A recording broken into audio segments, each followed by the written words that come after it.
Okay, I want to talk about how the mind creates stories about ourselves and about the events of our past. Stories of lack and victimhood about who we are, and stories about ourselves in terms of what our potential is and what's possible for us. And how those beliefs and those stories create our world, and our brains, in believing those narratives, looks for evidence for those things in the outside world. So that means we might always be looking for ways that people judge us, or we may always look for evidence and even self-sabotage ourselves to reinforce the belief that we're not good enough and we don't have what it takes to be who we want to be or live out our dreams. And I think that's a super interesting idea. And it's made me reflect on the stories and narratives that I am living by. And I think for me, the major victimhood story that I've lived by my whole life is the story of not enoughness. And in my specific journey, that has been brought about by events that have happened in my life that have triggered my insecurities about feeling shy, and I think being a very sensitive person. I've always been somewhat sensitive to criticism or conflict. I've never enjoyed those things, and they cause a lot of tension in my system. And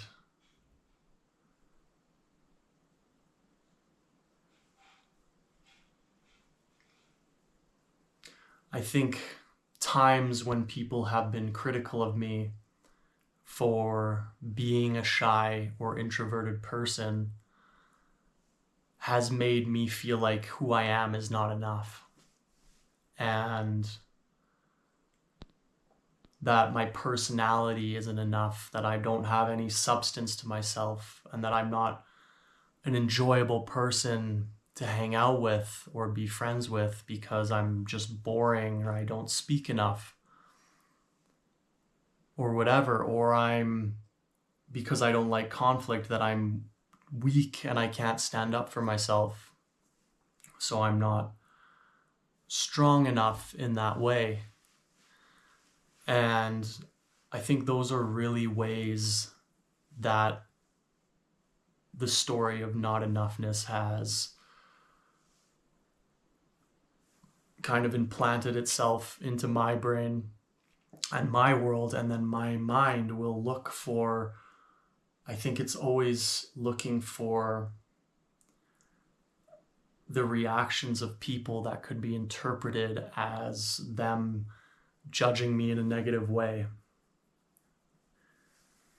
Or it is on the lookout for situations where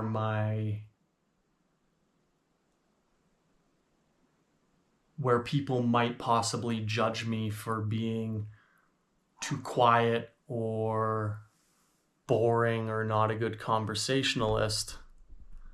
My mind is kind of on the lookout, and I get scared of those situations, And I think that has brought about a little bit of social anxiety as well in throughout my life. And so that is something that I think everyone suffers with, that a feeling of not being safe or not being enough or being a victim in some way. And I actually heard this through Peter Crone talking about it on a podcast recently. And yeah, it made me reflect on my life. And he said, it's super interesting, but he said that he believes that we come here already having curated the situations that we're going to be stepping into in this life on this earth,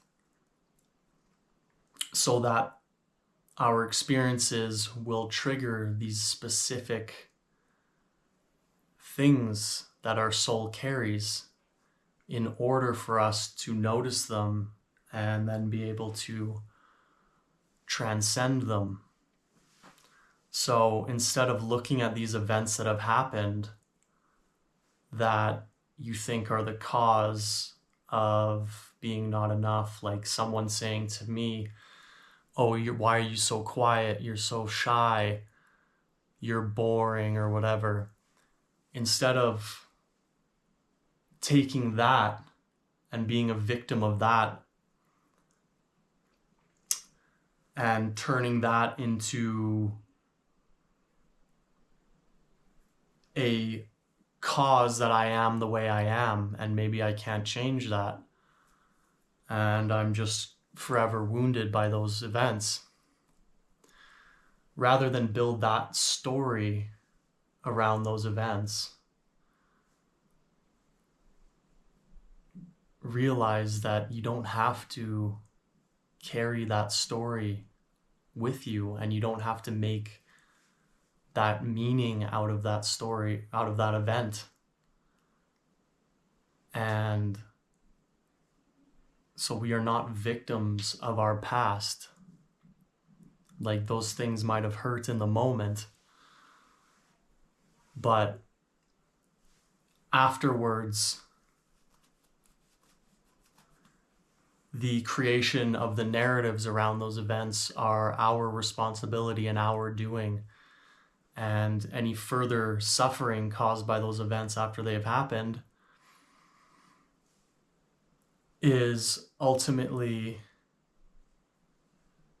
our doing.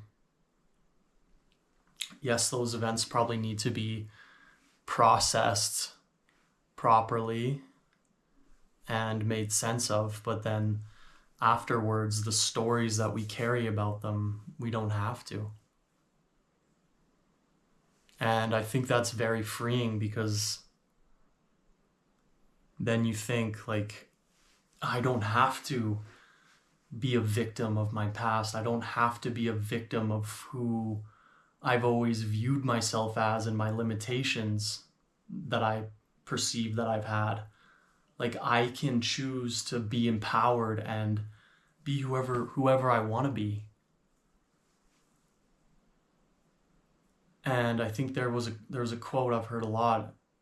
I can't remember who said it, but you are under no obligation to be the same person you were 5 minutes ago, or a minute ago, or a day ago, or a week, or a year ago. Like,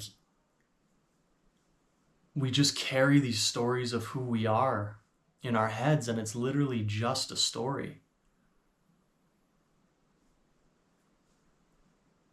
And I think we create so many limitations for ourselves by our egos holding on to these past events and these narratives around them.